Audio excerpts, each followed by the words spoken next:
A manera de introducción, la informática e Internet no lo utilizamos en el mundo entero. ¿Quiénes lo utilizamos? Los seres humanos. Pero ¿cómo lo utilizamos? ¿A través de qué? A través de ordenadores o de equipos informáticos o electrónicos. Mediante eso nosotros accedemos a toda la información que está en el mundo entero. Nosotros podemos acceder mediante una computadora, como se les ha dicho. Entonces, donde sea que nos encontremos, desde nuestras casitas o donde sea que estemos, nosotros podemos acceder a esa información los 24 horas al día, los 7 días de la semana, ¿no? Incluidos los feriados, los sábados, los domingos. Entonces, tenemos esa facilidad nos da el famoso Internet. Entonces, definamos más o menos la palabra informática. ¿Qué cosa será la palabra informática? Pero es un concepto de actualidad en nuestras vidas, ¿no? Es cierto, ¿no? La informática es un concepto, si se puede decir, que está de moda.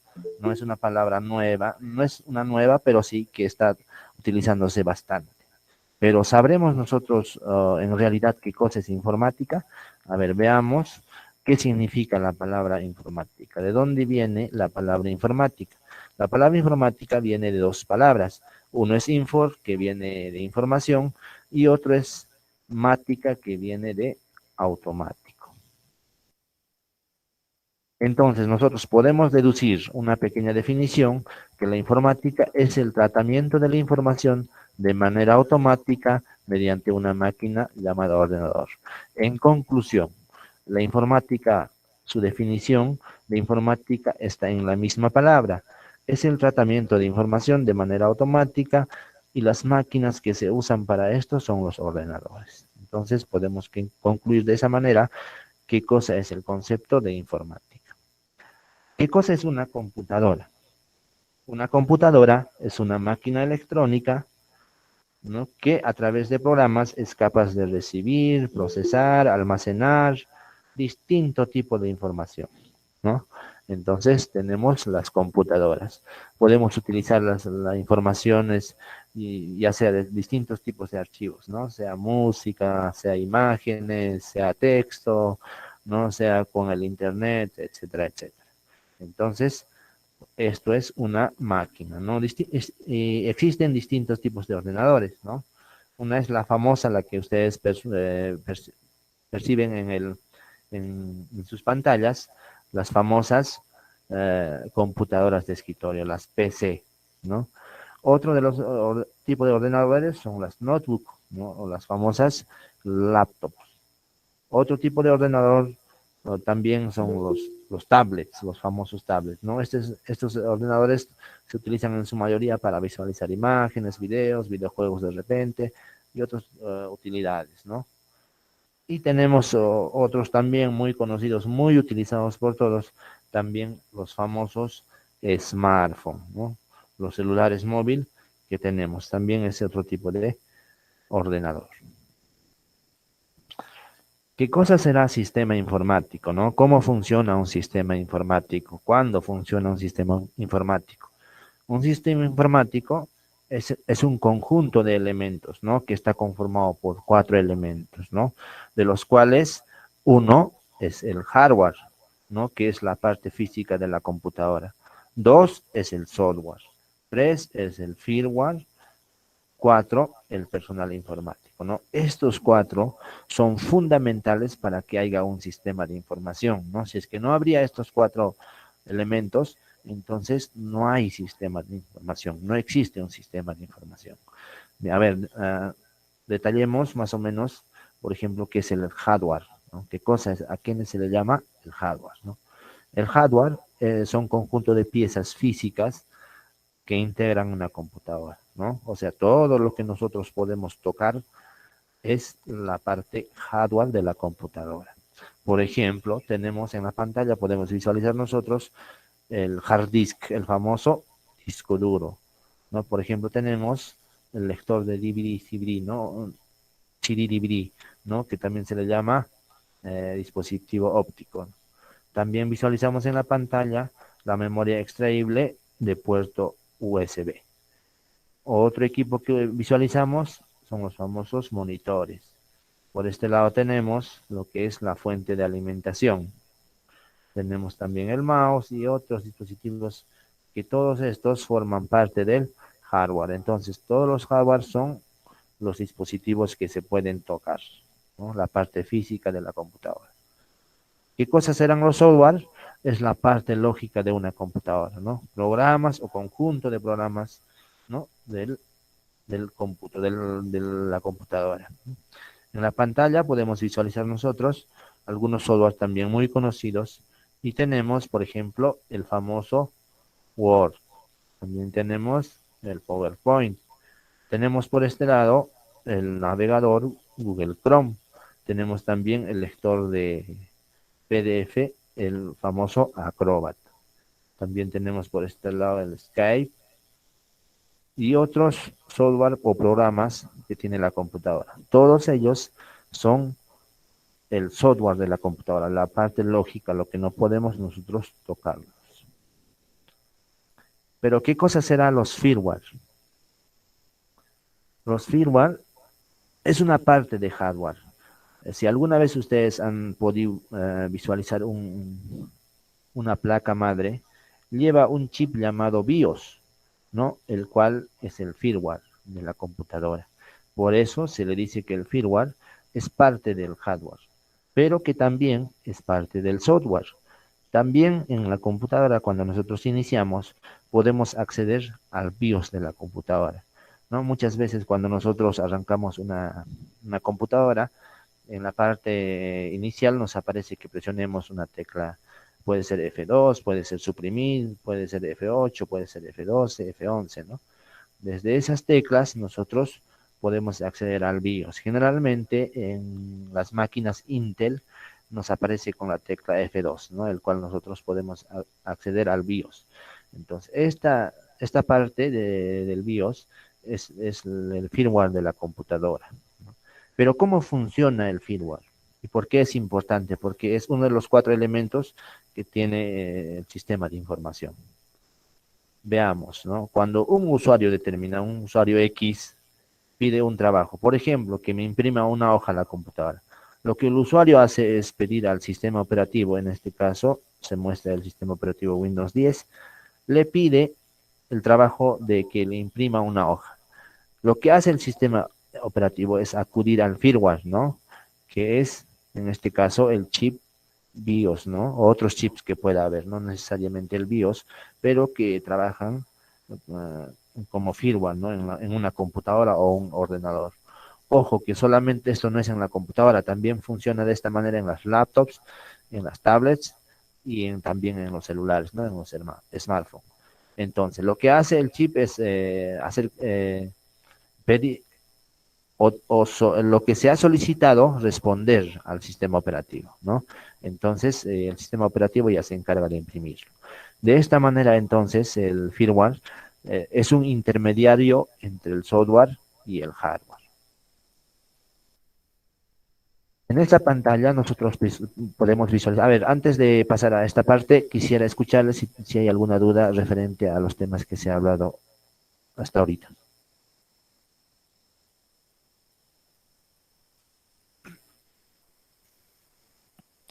Profesor, ¿me puede repetir qué era el hardware, sí, el firmware, el software? No entendí bien. A ver, rápidamente, ¿no? Hablemos del hardware. El hardware, les dije, es la parte física de una computadora. Todo lo que nosotros podemos tocar, ¿no?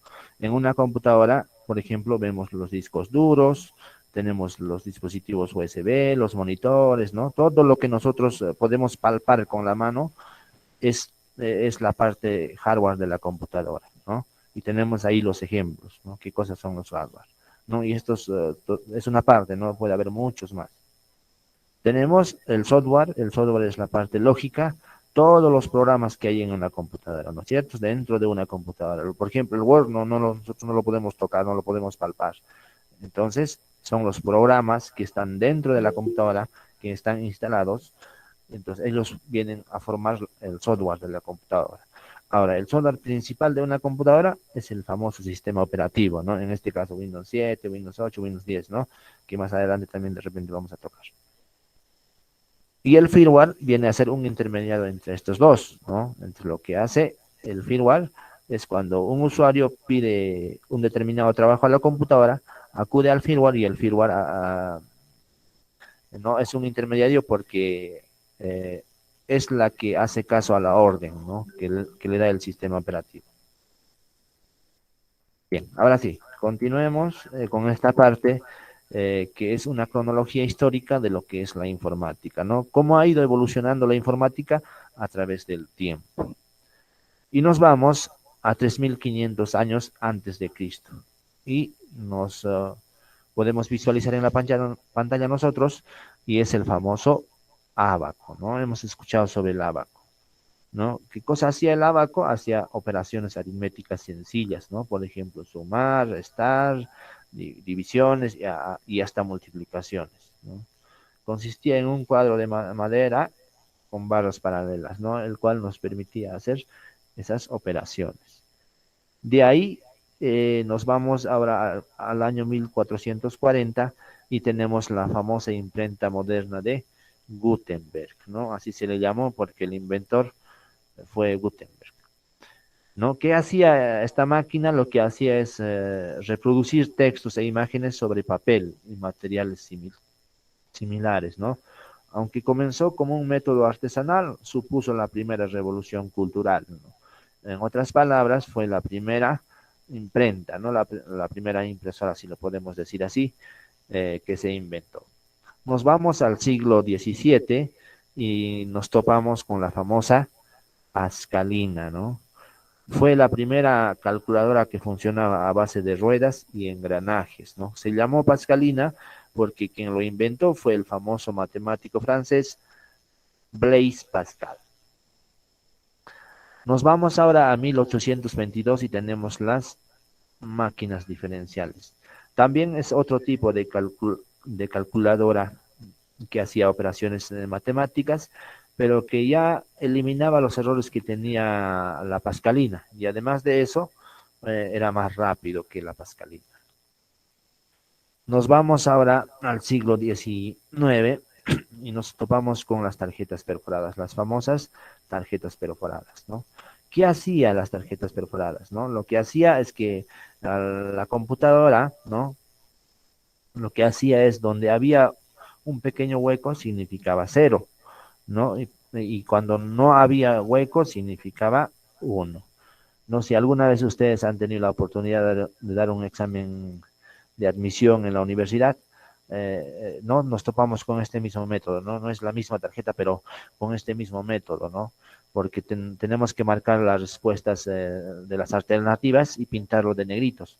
Lo que hace la máquina es reconocer lo que está pintado y darle un puntaje que si es verdad o no la respuesta. Entonces, este mismo método se utiliza todavía en la actualidad, ¿no? En cuanto, por ejemplo, al examen de admisión que se puede dar en la universidad que tenemos aquí en la región Puno. Nos vamos ahora a las generaciones, ¿no? De las computadoras. Nace la primera generación en 1944, ¿no? Tenemos en esta generación la aparición de las válvulas de vacío, ¿no? Eh, que ha supuesto un gran adelanto en las computadoras, ¿no? En el inicio de las computadoras. A eso se le ha llamado la primera generación de las computadoras porque se utilizaban las válvulas de vacío. Pasamos a la segunda generación en el año 1955, ¿no? Y surge cuando se sustituye las válvulas de vacío por los famosos transistores. En esta generación empiezan a fabricar lo que son los transistores. Pasamos a la tercera generación en el año 1964, ¿no? Y durante esta generación, no, en la anterior generación los equipos electrónicos estaban compuestos en su mayoría por componentes discretos, ¿no? Ya sean transistores, resistencias, condensadores y otros más, ¿no? Que se fabricaban separadamente para luego ser soldados o cableados, ¿no? Que se necesitaba necesariamente colocar junto cientos de miles de transistores para poder fabricar máquinas nuevas y potentes, ¿no? Es entonces que en esta generación ya tenemos ya los circuitos integrados, ¿no? Esto ha facilitado en cuanto al espacio, ¿no? Que se ha reducido para fabricar una computadora. Si ustedes han escuchado alguna vez, ¿no? Las primeras computadoras, ¿no? En estas generaciones eran un cuarto entero, ¿no? O sea, tremendas computadoras, ¿no? Que necesitaban ese espacio necesariamente para poder funcionar. Pasamos a 1970 y la empresa Intel crea la primera memoria RAM, ¿no? En este año se crea la RAM y tenemos la RAM ya desde ese entonces, ¿no? Lo que hace la memoria RAM es darle velocidad a la computadora. Pasamos a la cuarta generación y tenemos en la cuarta generación, ¿no? Esta fase de evolución se caracterizó por la integración de los componentes electrónicos, ¿no? Y esto dio lugar a la aparición de lo que se le llama microprocesador, ¿no? Muchos le conocen al microprocesador como el corazón de la computadora, ¿no? Que es la integración de todos los elementos básicos del ordenador en un solo circuito integrado. En esta generación también aparecen el primer procesador de textos, ¿no? Que se llamaba WordStar. De ahí pasamos a 1984 y tenemos ya en esta generación la aparición de las computadoras de escritorio, ¿no? O las famosas PC, ¿no? Entonces, a partir de esta generación de la quinta, ya empieza la gente a adquirir computadoras, ¿no? Porque anterior a esta generación, no fácil podrían tener una computadora un ser humano, ¿no? O una persona que sea particular, ¿no? Solamente lo tenían grandes compañías, ¿no? Para poder desarrollar algunos trabajos. Pero a partir de la quinta generación ya empieza a venderse las computadoras de escritorio, ¿no? Hoy en día ya nos encontramos en la novena generación de las computadoras, ¿no? A Perú todavía no ha llegado la novena generación, pero ya tenemos, ya se lanzó las computadoras de novena generación. Pasamos ahora a una breve cronología de lo que es la evolución del Internet, ¿no? Y tenemos, por ejemplo, algo que resaltar, las famosas TCP/IP, ¿no? En los años 70, Robert Kahn crea lo que es TCP/IP, ¿no? Las famosas TCP/IP que hasta la actualidad se sigue utilizando. De ahí nos vamos a 1971 y tenemos también los famosos correos electrónicos. Vamos a saltar hasta el año 1991 y tenemos las famosas W, World Wide Web. Entonces, en este año nace las W, en 1991. Vamos hasta el año 1998 y tenemos la creación de la famosa Google. Vamos al año 2005 y tenemos la creación de YouTube. Y vamos hasta el año 2006. En este año se crea lo que es el famoso Facebook, ¿no? Su creador fue Mark Zuckerberg. Bien, jóvenes, entonces este sería un pequeño resumen de lo que es la cronología histórica, de lo que viene a ser informática y también del Internet. Voy a escuchar si tienen algunas consultas.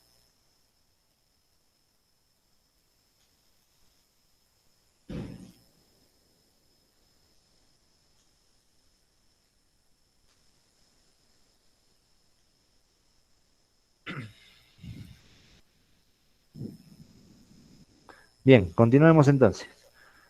A ver, se les va a pasar un simulador al WhatsApp de los grupos para que ustedes puedan descargar.